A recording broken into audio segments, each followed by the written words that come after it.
Okay guys, what's up YouTube? This is Reedy the Wave. How's everybody doing? Okay, I'm a little bit more frustrated than I was about 30 minutes ago, and the reason is because this is the 5th time I have tried recording this video. Whether because I caught myself saying something that would bring people into light that along with the topic that this video is going to be about, or because I got a call on my phone, and I'm not going to have that in my video. So, what is today's topic about? Drama. How to deal with it. Common sense responses to drama. Pretty much just drama in general. And I know I'm yelling, and I'm sorry, but I'm flustered from the lack of being able to record this successfully, and also the drama that's in my life. Now, is the drama that's in my life currently affecting me to the point where it's actually about me? No. It has to do with friends, it has to do with work, it has to do with all these other places, but I'm not going to list anything specifically. I'm just going to tell you particular ways you can handle drama. And for those of you subscribers that are watching this, or for those of you that aren't subscribers but somehow catch my video, I'm going to give you some very common sense scenarios and common sense, answers to said scenarios. So let's first start off with relationship drama. Now, am I saying relationship drama because I'm having a problem in my relationship? No. I have been in a very successful relationship with a girl for 2 years that I love with all my heart, and I cannot wait to spend the rest of my life with. But I'm talking about other relationships. Just relationships in general. I'm switching my arm. It's kind of hurting. And I want to take a drink of water because my mouth is kind of dry. Like I said, 5th time trying to record this, and the last video almost turned out okay. Anyway, so this is what I'm going to say about relationship dramas. We've all been there. It sucks when someone breaks up with you, or if you're the one having to break up with them. Either way, there's a very complex set of emotions that comes with a breakup. It's kind of hard. I know, it sucks. I've been there. I've been on both ends. I've had to break it off with people. I've been the one that people have broke it off with. And have I responded maturely to every single one? No, I have not. There's been times where I'm like, man, I wish that karma would just overtake them, make them suffer like my heart is suffering. But, unfortunately, that's not how life works. Karma sometimes works in your favor and sometimes it doesn't. But here's a very simple thing that you can do. Move on. Now, easier said than done, right? Yeah. But here's the steps of moving on. Start focusing on you, on your dreams, on your aspects, on the things that you wanted to accomplish that said person either wouldn't allow or you couldn't accomplish because said person was in your life. Figure out what you want to do. Now, yes, when you're an emotional, complex person, or even if you're not, and you're having that emotional hurricane inside of you, or whatever you want to call it, yeah, it's kind of hard to focus on what you want in life because at that moment, the one thing you want is that person. Okay, I understand that. I've been there. But here's the thing. Over time, you will slowly start to get over it. Now, if I could go back in time and give my past self the same advice I'm about to give everyone else, I would beat the crap out of my younger self if he didn't take it. But here's what I'm going to say. So, step 1, like I said, start focusing on yourself. Or it's not really step 1, it's option 1. Start focusing on yourself. If you're the stronger person and you can really start focusing on your dreams, good, go for it. Find something that you want to do. So, if that doesn't work, or if that isn't the first option that you decided to take, here's an option that will help option number 1 be a little bit easier. When you're broken up with, you get a lot of anger built up. Especially when you're the one that's been broken up with, because you're like, what did I do wrong? What's going on? I didn't do anything wrong. I couldn't have. I was trying my hardest. Okay, well, here's the simple thing. Find a very reasonable, safe outlet for that anger. Go buy a punching bag. Buy a violent video game. Write down your aggression on a piece of paper and then burn it. Do something. Pick up a hobby that will allow you to get that anger out in a constructive way, or even if it's not constructive, just in a way that doesn't harm others. Okay? Let's think about that for a second. That doesn't harm others. That means not bringing other people into your, say it with me, drama. Good, right? Now, when I say bringing other people into your drama, do I mean don't go and confide in your friends and family that support you? No. But after a certain time, when that period of grief and mourning should be done with, there's no reason to keep bringing it up. And I'm guilty of that. I used to do that all the time. And, you know, because I wanted, like, that attention and that support. That's what I wanted. Okay, well, going back to what I was saying, if you find a good outlet for that anger and frustration and hurt, option one becomes a lot easier. Because now all that frustration, because the number two emotions you feel after a breakup, especially if you're the one being broken up with, is frustration and hurt. Well, anger and frustration, they're kind of hand in hand, cousins, I don't care. But then, once you tackle that frustration, anger, and hurt, you can move on to option one that I listed earlier. Finding out what you want to do with your life. Figuring out a hobby that you can do. Finding out something that you want to focus on. Something that you honestly would, you know, make you happier. Your dreams, your hopes, whatever. So, here's a third option. Now, this is for more people that are kind of more emotionally detached from relationship problems. Get over it. Simple. And that's done said with. That's the option 3. Now, I know I'm spinning a lot. It's because I'm trying to find good lighting and I get bored in one spot. Gotta take another drink. Excuse me. So, there's that with relationship drama.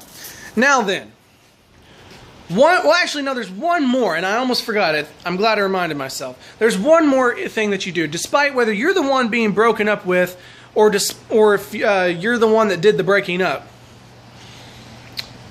Number one rule, unless that person completely was such a big influence in your life, you know, and you guys know y'all ended on good terms, basically. If y'all ended on good terms, then none of this drama crap applies. But if y'all ended on good terms, if y'all didn't end on good terms and y'all ended in a yelling match, or you just, you know, they didn't do it in a proper way, like texted you at the last second, whatever, don't talk to them. Don't talk to your ex. Don't talk to the people that hurt you, or don't talk to the person you hurt, because that feeds the fire.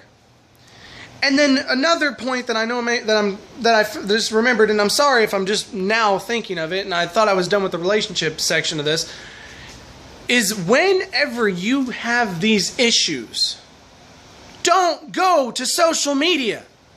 Don't post things on Facebook. Don't post things on Tumblr or Twitter or YouTube, because all you're doing is feeding the fire. Even if you're just defending yourself, you're just feeding the fire. The number one thing that I've found that works is just ignoring the stupidity of the other person. Okay? Say your ex is causing you drama. Say your ex is trying to get into your life even after they hurt you. Or if you're the one that did the breaking up, they're still trying to affect your life because they don't believe you deserve anybody else. The best thing to do is ignore them. Simple. Because the moment you stoop to their level, the moment you go and start making videos or posts on Facebook or YouTube or social media in general, you stoop to their level. You're showing them that they get to you. And after a while, believe it or not, your friends and family and the people that support you get tired of it. They get tired of seeing the same things. Oh, my ex is doing this. Oh, my ex is doing that. After a while, we're going to start saying, we don't care. Not because we don't support you, but you should have moved on by now. And that's that. That's relationship drama.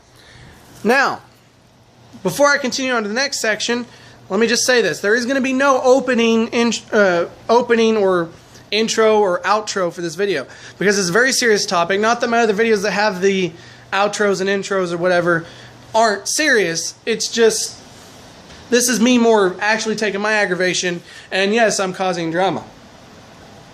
No, I'm not. I'm trying my best to get my opinion on it, which everyone has the right to. And yeah, I'm posting a video. But I'm not naming names. I'm not bringing people up specifically. And, there's a third option, and you can make up that option yourself. But, so the next drama is common life drama. Okay? Common life drama is like more like family drama.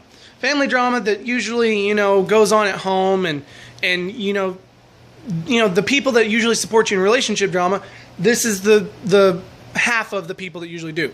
Okay, so let's talk about family drama. When you have family drama, it's a little bit more complex than relationships, even though you may not think it. So let's look at it. Okay, so say you have an argument with a family member. Okay, the number one way to deal with that kind of drama is to eventually let things settle down and have a mature conversation with them. Now, the first person to blow up, the first person to, you know, take the wrong route and get angry and get pissy and yell and scream, like I'm doing, is the one in the wrong. Period. Because all you're doing is adding more or less, you know, like more or less logical. Oh, no, that's not how I'm saying it. You're basically allowing frustration, confusion, and no logic to be added to the conversation to discuss the said drama that was currently the problem. You know, and the family drama is going to be very short because it's not hard to deal with compared to... No, I might be contradicting myself. I'm so flustered I can't even think. So... it is more complex, but it's also very simple. Very hypocritical type of drama right there, family drama. Sometimes family drama can last a while, and sometimes it can't. Sometimes there's easy solutions, and sometimes there's not so easy, but it's still nothing compared to relationship drama.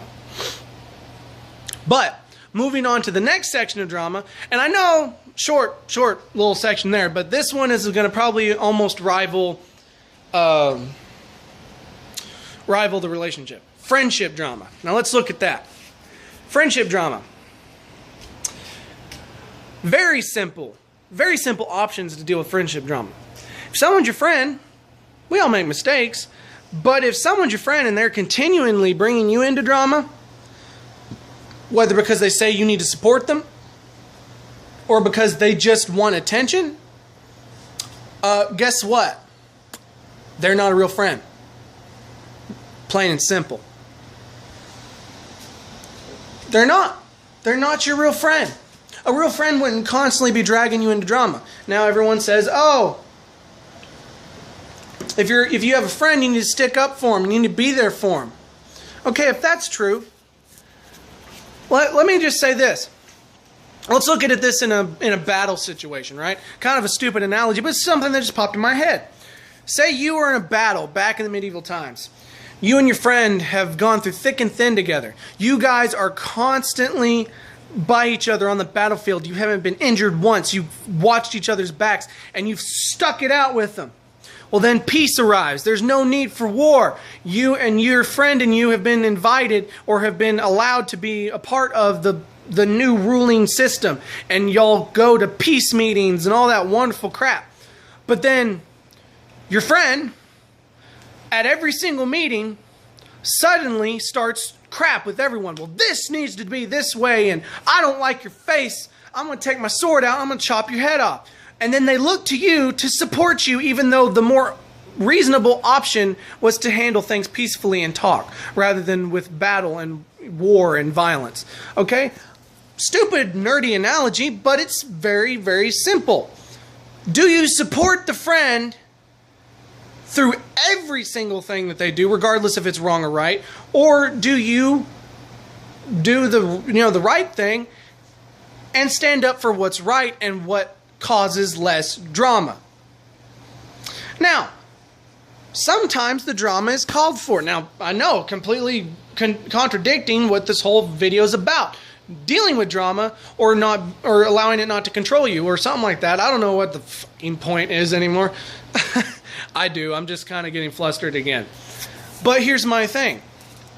Sometimes if your friend does cause drama, but they're in the right, sometimes it's okay to get behind them and be like, you know what, I support you.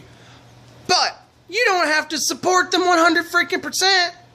You don't. You don't have to be like, okay, you know, just because you're right, I'm going to go to war with you. No, there are other ways to handle situations. I think the point is sometimes your friends can get a little extreme, and you can't always support extreme decisions. Okay, well then let's continue on with other types of friendship drama. This one ties into relationships. When your friend has been in a relationship and, you know, they've been hurt, yeah, be there for them. Comfort them. Give them the knowledge that their friends are going to be there for you. But at the same time, when your friend starts, you know, after a time period when they should have been over their issues and been over their crap, is it okay to continue to support them tearing themselves down and bringing you into their drama? No, it's not okay. It's not. And what I mean by that is okay, it's been 3 months since your friend broke up with this person, or that person broke up with them, and you know, and they're still talking about it, and they're still bringing it up and going, oh, my ex is such a bitch, or such a asshole, or whatever, and God, the lighting just got really bad. But you know, like, and they're just continuing to bring it up. It's like, yes, we already know who they are. We already know who your ex is. We know what they've done. We supported you during that time. Okay, time to move on. Enough's enough. You need to start, you know, taking the steps to get over this stuff rather than dwell on it and let it fester. Now, and you're talking to somebody who has a lot of anger issues right here. Like me, I don't have like super bad anger issues, but I have enough anger issues that would honestly be like, you know, like if I could, I would love to, like, you know, just punch a kitten or something. I really wouldn't punch a kitten. It'd probably make me feel better though if I just held the kitten and petted it. But anyway, but my whole point is you know, it kind of ties in with the relationship stuff. You know what I'm saying?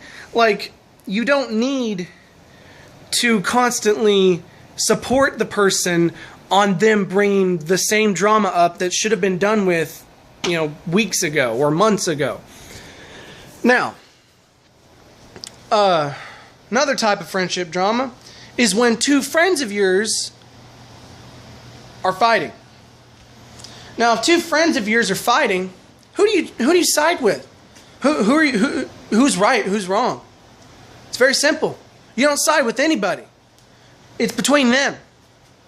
They drag you into it. You tell them, I don't want no part of this. Well, you don't support me then. If you're not with me, you're against me. Really? Okay. Because I'm totally taking up arms against you, bro. Yeah, like, yeah, yeah. Yeah, I'm going to attack you, man. You two, like, don't worry. You two fight it out. You fight it out, bro. I'll be over here to back him up. Yeah, and I'll be over here. And I'll be back in a second, though, to back him up, not you. And then you walk away, you know. But what I'm saying is like, when two friends are fighting, it's not your place to suddenly jump in and be the mediator. Now, I've made that mistake before. I've jumped in and been like, well, you know what? This is stupid. You know, y'all two need to, whatever. Y'all need to get along, hug, kiss, whatever. I don't care. But, unfortunately, that doesn't do anything other than adding another person to the drama. And instead of it being a straight line, it's now a freaking triangle of drama. So, how do you handle it? Just don't get involved. And tell the person, okay, a true friend wouldn't bring me into this drama or make me choose between two friends of mine. Now, it doesn't matter if that's your best friend versus just a normal friend, or two best friends versus each other.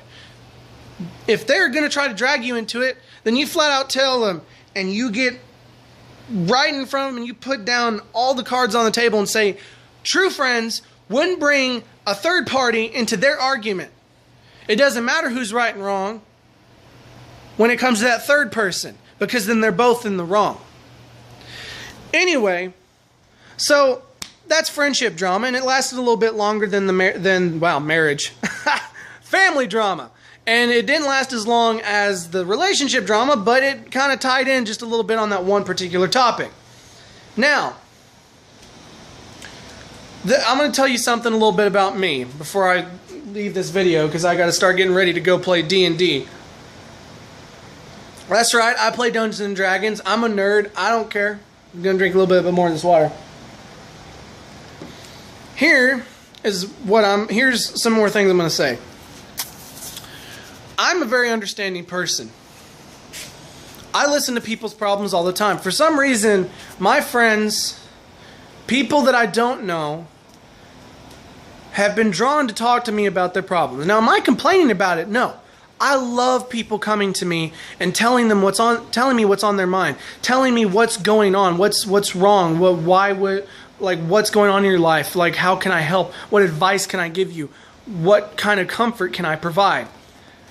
But the number one thing you don't do to a person like me or a friend that you may have that is constantly being your personal therapist is keep coming to them with the same problem, especially after we've given you advice that can fix your problem, or at least fix it somewhat. Oh, my boyfriend, he's such a jerk. He called me a bitch the other day, and I told him that he's an asshole, and he acts like he doesn't care. Oh, I'm really sorry. That sucks. He shouldn't do that. I'm real sorry. Maybe you should consider, being single for a while and focusing on you. Well, no, I love him though. I really love him. Okay. Well, why do you love him? He's treating you like crap. Well, he's really good looking, and I don't know. I really love him. Well, there's my advice. That's all I can really tell you. But I'm here if you need to talk. Thank you. You're so nice. 2 weeks later, after the same thing, he's doing it again. He's being mean. I don't like it. And I'm pause. I am sorry if this is my interpretation of a girl. I'm not saying all girls do this, because a lot of women have a lot of common sense and they'll leave a guy if he's being a dick. Unpause. But he's just he told me he could find other women anytime he wanted. Well, then you need to leave him. It's not hard. You just need to leave him. Well, why are you sounding so frustrated? You're supposed to be my friend. Why? That's what I'm talking about. My advice and other people's advice for people like this will slowly start to get more agitated with you because, hey, we've told you what to do. It's not hard. It's not. You're just attached to the person because you think you are. And if that person really lured you in with this fake persona, guess what? Once you realize it's fake, it shouldn't be hard anymore. And I talk from experience. I used to be just like that. And I know it's hypocritical to say stuff now, but seriously, if I go back in time and kick my butt, I would and be like, dude, get over it. You have so much better coming your way. Like you do. Anyway, this video has been kind of long. It probably won't be uploaded till I get back. But yeah, guys, thanks for watching. Thanks for listening to me rant. Hopefully my advice and my options that I listed will help you out. And guys, I appreciate all the support that you've given me despite my absences and despite the, me not being here at times. I can't thank you guys enough. Thank you for all the new people that have subscribed. I've noticed a few people that have subscribed, and I'm very, very thankful. Last little thing before I get off, I have a project coming up. I will give more detail about it later, probably in the next video or the next live stream I do of Dark Cloud 2, episode 2. But yeah, guys, thank you to all who watched this very angry, very loud Reedy the Wave video, and I'm wafing out. Love you guys. Bye-bye. Hit the pause button.